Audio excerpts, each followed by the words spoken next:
కళ్ల ముందే తన ప్రాణదైవం దూరమవుతున్నా ఏమీ చేయలేని ఒక భక్తుడి ఆవేదన మీకు తెలుసా? రామరాజ్యం ముగింపుకొచ్చింది. రాముడు వెళ్ళిపోవాల్సిన సమయం ఆసన్నమైంది. కాని హనుమంతుడి కన్నుగప్పి మృత్యువు రాముడిని తాకడం అసాధ్యం. ఆ అచంచలమైన ప్రేమను చూసి విధి కూడా తలవంచాల్సిందే.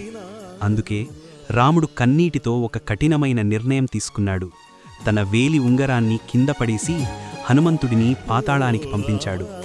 కేవలం తన ప్రభువు ఆజ్ఞను నెరవేర్చడమే ధర్మంగా భావించిన హనుమంతుడు పాతాళంలో ఉన్న ఉంగరాల పర్వతాన్ని చూసి నిశ్చేష్టుడయ్యాడు. అక్కడ కోట్ల కొద్దీ ఒకేలాంటి ఉంగరాలు. సర్పరాజు వాసుకి కళ్లలో నీళ్లు సుడులు తిరుగుతుండగా ఇలా అన్నాడు: హనుమా, ఈ ఒక్కో ఉంగరం వెనుక ఒక వియోగముంది. ప్రతి యుగంలోనూ రాముడు నిన్ను ఇలాగే పంపిస్తాడు.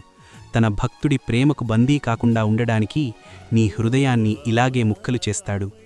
అప్పుడు హనుమంతుడికి అర్థమైంది, తాను వెతకాల్సింది ఉంగరాన్ని కాదు, విధిని ఎదిరించలేని తన అసహాయతను అని. కన్నీళ్లతో పైకి వచ్చి చూసేసరికి రాముడు అప్పటికే సరయూ నదిలో కలిసిపోయాడు. ప్రేమ ఎంత గొప్పదైనా వీడుకోలు తప్పదని హనుమంతుడు గ్రహించిన ఆ క్షణం ఎంతటి వారికైనా కన్నీళ్లు తెప్పిస్తుంది. తప్పకుండా జై హనుమాన్ అని కామెంట్ చేయండి. మరిన్ని ఆధ్యాత్మిక విషయాల కోసం సబ్స్క్రైబ్ చేయండి.